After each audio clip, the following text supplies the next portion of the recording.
teacher candidates, welcome to the second lesson in the series, Middle and Later Child Development. It is always an interesting thing to understand how humans develop. So let's talk about biological and social beginnings. In this lesson, you would be able to understand genetic foundations, 1. 2, you would be able to understand conception and the prenatal development. And 3, you would be able to understand some environmental factors that can contribute towards either harming or positively developing the fetus. And at this juncture, I should introduce to you the whole idea of nature-nurture. And as teachers, I want to caution you, as you go through this lesson, be comfortable to take a book, and anytime you hear any kind of jargons, big words that are in the medical field, of course, you should take note of it, write it down, look for the definition, and understand how to use the word properly. So why should we talk about prenatal development? It is important to, first of all, talk about prenatal development so that you can sensitize persons, make them aware of the process that the fetus undergoes during development, 1, and to help mothers to safeguard themselves during the period of pregnancy. Let's talk about genetics. Now, it's important to note that during sexual intercourse, when a male comes together with a female, they have sexual intercourse and sperms, millions of sperms are released into the vagina of the female. One sperm can, when reach to the egg, fertilize that egg, and we can have the development of the fetus. Now, it's good to note that in every sperm, what the male gives to the female would have 23 chromosomes. In the sperm, you would have 23 chromosomes. In the egg, you would likely have 23 chromosomes, a pair of 23. Let us just look at this as the female and male. You have 23 chromosomes from the male, you have 23 chromosomes from the female, you have 46 in total, but you have them pairing off or they align themselves with each other. So you have a pair of 23. And it's good to note that in every chromosome, in the chromosomes, there are genes. And we did say that genes are responsible for eye color, whether the eye be black, whether the eye of a person be white or brown eye. The chromosome the genes are responsible for the length of the hair, the texture of the hair. The genes are responsible for the health of a person, how tall a person is. Genes are responsible for the development of personality. That's good to note. So in the chromosomes, there are genes, and genes have the ability to determine eye color, hair length and texture, and all those kind of things, personality development and so forth. But genes are not going to be responsible only for personality development. We're going to have nurture as well, which is environment. Nature, genetics, nurture, environment. So the two will work together to develop the fetus and the child in general. Now, how do we determine whether a child be male or female? One of the pairs of chromosomes will determine whether the child be male or whether the child be a female. Now, it's good to note that females will produce X chromosomes in the egg, only X chromosomes, and males have the ability to produce Y and X chromosomes. So in each sperm, you will either have a Y chromosome or you will either have an X chromosome. Now, fertilization is about to take place. So let us say the male releases an egg with an X chromosome and it swims to the female. The male releases a sperm with X chromosome and it swims to the egg. X and X. This would give you a female child. If when the male releases his sperm, a Y chromosome swims to the egg and fertilizes the egg, then you have a male child. So females can be expressed as XX chromosomes, males expressed as XY chromosomes. So the question, who determines the sex of a child? And of course, because males have the abilities in them because of the genetic makeup to produce both X and Y, while female has the ability in them only to produce X, then obviously males will determine which sex the child or the fetus is, whether it be male or whether it be female. And that's very important to know. Let's talk about epigenetics. We talk about nature and nurture. Now, in the development of the fetus, there are genetics, which is nature that will contribute to the development, and we talk about chromosomes and genes being within the chromosomes, hundreds of genes within the chromosomes. We talk about genes being responsible for hair, for eye color, for the height of a person, for the health of a person, for the personality of a person. And we also need to understand that the environment, activities that the woman gets into or gets involved in during the development of the fetus will or can affect the development of the fetus. Teratogens, any condition that will negatively affect the unborn child, the fetus. So if a woman begins to drink alcohol or smoke, that can cause the gene which is responsible for probably the hair texture, color, length, or the eye color, whether it be black, whether it be brown, or health, to be muted, meaning it is silent, it doesn't express itself.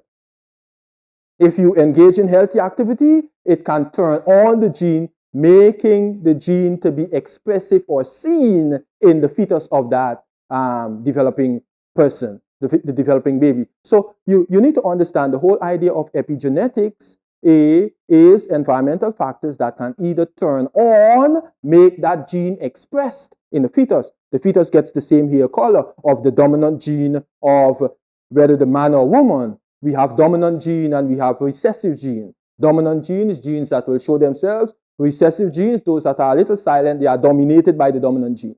That's what we're talking about. So if the woman gets involved in drinking alcohol or smoking, those activities can cause genes to be muted or silent. Also, teratogens can affect different development of the baby. It can affect the brain development. It can affect memory development. It can affect a wide area of the biological as well as the psychological areas of the fetus. Now, let's look at fetal development. It's good to note that in the woman, while she's undergoing development, there are different areas of the fetus that will be developed, and we will talk about that. The brain will develop, organs will develop, respiratory organs, circulatory organs, and all of that. They will have particular time in which they will develop at a rapid pace. So let's look at the question, what is a menstrual cycle? And you will encounter the term menstruation or period as well, and we will talk about that. Now, the menstrual cycle begins at menstruation, which we will talk about, or period, and it stops at the day before the next period or menstruation begins. Now, the menstrual cycle is where the wall of the uterus thickens, the endometrium is being formed, thickening of the wall of the uterus, that's the endometrium. And the endometrium is there to help when the egg is fertilized, to cushion the egg and help in the development of the fetus. It houses the egg right there, and the development of the fetus begins right there. So we have ovulation, where the woman have eggs in her ovaries, and every time an egg ripens, it releases itself into the fallopian tube and travels down. If during that process that the egg is released from the ovary, that ripened egg, the woman gets a sexual encounter, then, of course, the sperm can travel up the fallopian tube and fertilization can take place in the fallopian tube when the egg hits the sperm. If the egg hits the sperm and fertilization takes place, the egg travels to the endometrium, cushions itself there, and the development of the fetus begins. The process of development begins. It's important to note that if by chance fertilization does not take place every time the egg releases, a ripened egg is released, it comes out whether 28 days, whether 35 days, the longest 35 days, 28 days, different women and different conditions will contribute towards the different experience in terms of time and when a woman experiences menstruation. Menstruation takes place, or period, where the egg disintegrates and the walls of the uterus, which is the endometrium, it breaks down. So the woman didn't get pregnant, the egg wasn't fertilized, so the egg comes out and disintegrates, and the walls of the uterus, which is the endometrium, that which was formed to cushion the egg in the event it had been fertilized, it breaks down, disintegrates. That's where you have the blood flow and, menstruation takes place there. Let's talk about the yolk sac. So we are saying that fertilization of the egg has taken place, and from that point, we have the development of the fetus. From the time the development of the fetus begins, we have the yolk sac that attaches itself to the fetus. What the yolk sac does, it plays the role of the umbilical cord and the placenta during the process that the very umbilical cord and the placenta are being developed. So the yolk sac helps to transport food and blood to the fetus. The yolk sac helps to get rid of waste, it helps in digestion and all of that, while the umbilical cord and the placenta are being formed. Upon the completion of the formation of the umbilical cord and the placenta, the yolk sac is no longer needed. So here we can see the placenta, and here we can see the umbilical cord.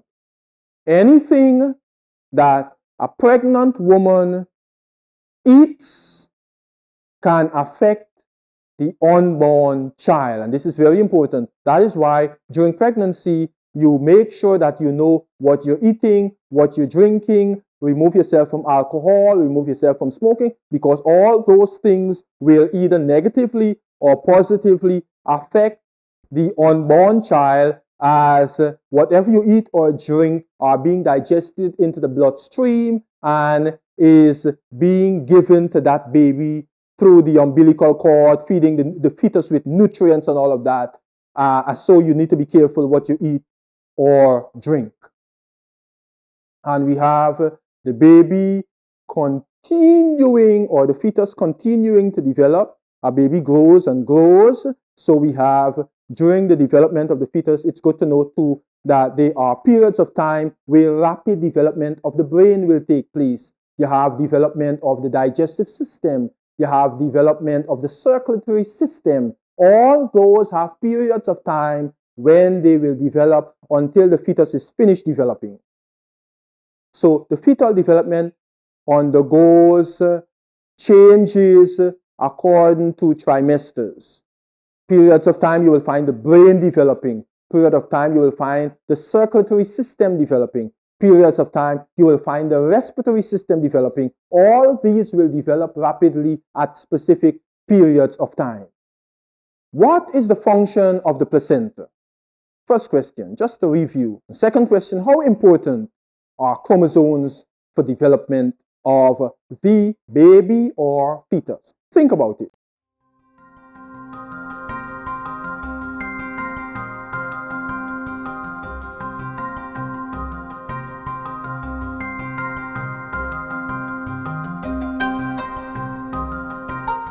And you have the answers right there.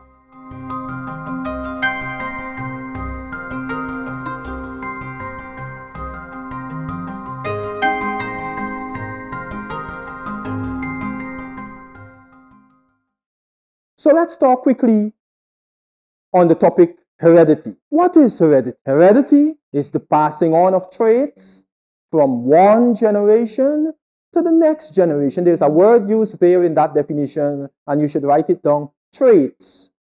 What's the definition of traits?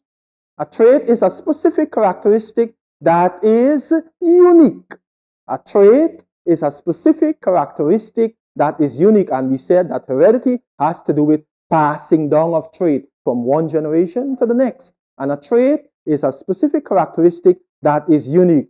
Traits affect the way we look. Traits affect the way our bodies function. Traits affect every aspect of the biological part of us and some parts of our psyche. And you remember me telling you about genes that determine the color of the eye and the length and texture of the hair and all of that. These are what traits are. So let's talk about traits. We talked about traits. We said that traits are certain characteristics that are passed down from one generation to the next. Heredity, characteristics passed down from one generation to the next. And we're talking about traits. We said traits can be dominant, and a dominant trait is a trait that is always expressed or shown. Example, brown hair or brown eyes, or if a person is right-handed. And we talk about genes that determine that as well. So you can have dominant genes and recessive genes, and these are the traits which you see from the genes that is active, not muted. They produce traits, the hair and the eye color and that kind of thing. And you have recessive traits. What is a recessive trait? A recessive trait is a trait that is covered up or seems to disappear. Examples are whether a person is blue-eyed or left-handed. It is not seen. It is muted in a sense. All right? That's a recessive trait. So whereas a dominant trait is being seen, a recessive trait disappears. It is not seen. Where do traits come from? Factors that make up an individual come from both parents. The traits or the trait information is passed on from one generation to a next generation in the form of genes, and that's where we make the connection. Remember I told you we have dominant genes and recessive genes, right? The genes genetically coded information within the chromosomes, hundreds of genes that help to determine whether a child gets long hair, whether a child hair texture is whatever it is, whether a child gets brown eye or black eye. All those are traits. So whatever is seen in that fetus when the child is born, those are what the traits are. Those are what the traits are. All right? So look at that picture that is shown there. Do you see any way that these children are similar to their parents or brothers and sisters? Yes, they show some form of similarity. So look around. If you look around you, if you look at you yourself and you compare yourself with your mother or you compare yourself with your father, what traits from your father do you have? What traits from your mother do you have? And you can help to answer those questions. You can have eye color. You can have hair color. You can have hair texture. You can have skin color. You can have body shape. Questions. 1. Explain the difference between nature and nurture. 2. How are genotype and phenotype related? And 3, what is an inherited trait? Think about it.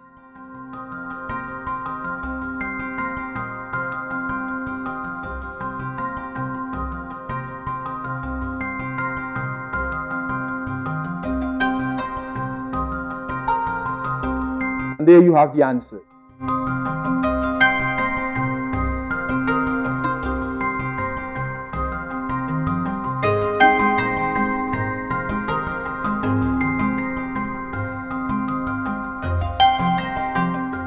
Remember I said to you, nature and nurture. Nature means genetic. What you got from your parent. The 23 chromosomes from your daddy, the 23 chromosomes from your mommy, the genes that are within that chromosome, and how they help to determine how you look, the color of your eye, the height of you, and all of that.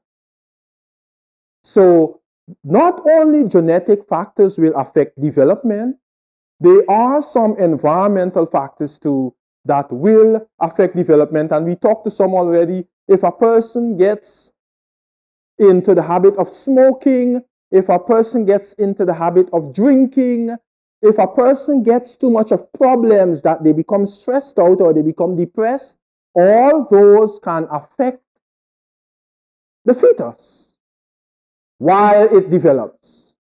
So, what can affect the child as well when the child is birthed is peer influences. How your friend in the classroom will influence you. Peer influence will have an effect on how you develop. And studies have shown that there's a correlation with school performance, smoking, and other behaviors. Or there's a relationship between that. Child mixes or spends most of his or her time with children who are inclined to studying, then it can affect the child's behavior. The child can be a person who will spend more time studying. On the contrary, if a child spends more time in the environment with children who are always going to disobey parents, gamble, smoke, and all of that, then the child's behavior can be affected by that. So peer influence, people at the same age of the child, peer influence can affect the child. All right? Parental influence can affect the child because remember the child dwells in the parent's environment most of the time. And so the education that the parent gives to the child, how the parent disciplines the child, disciplinary methods used by the parent, responsibility, orderliness, how ordered the parents are, if they like to tidy themselves and all of that. These things will affect the child. Ways to interact with authority, our social skills, whether we say please, thank you, good morning, good afternoon. All these will affect the child. Environmental matters, which are all cultural influences, will affect the child as well. Our culture, the shared attitudes, beliefs, norms, and behaviors of a group, communicated from one generation to the next. Those will affect the child. So norms. And what are norms? Understood rules for accepted and expected behavior. And you see on the screen there, it consists of proper behavior within a group. Norms will affect the development of the child. These are all environmental factors that will affect the development of the child. Look at these two questions.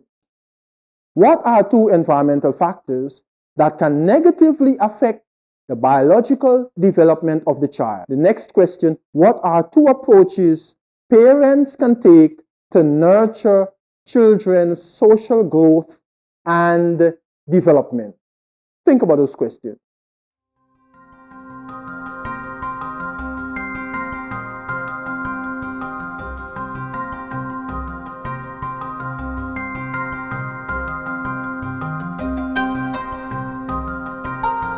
And there you have the answers.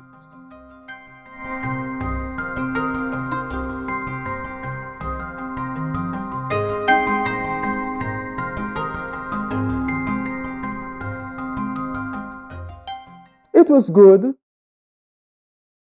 to have presented to you on some biological, which are genetic, and some environmental factors that can affect the child from the fetus stage to birth and into childhood. Second lesson for the series, middle and later childhood. I hope you would have learned something. I hope you have your book, which you have used to document some jargons, medical terms that were used, psychological terms that were used, and I hope you go and do some deeper research on the topic that was presented. Thank you very much and have a wonderful time.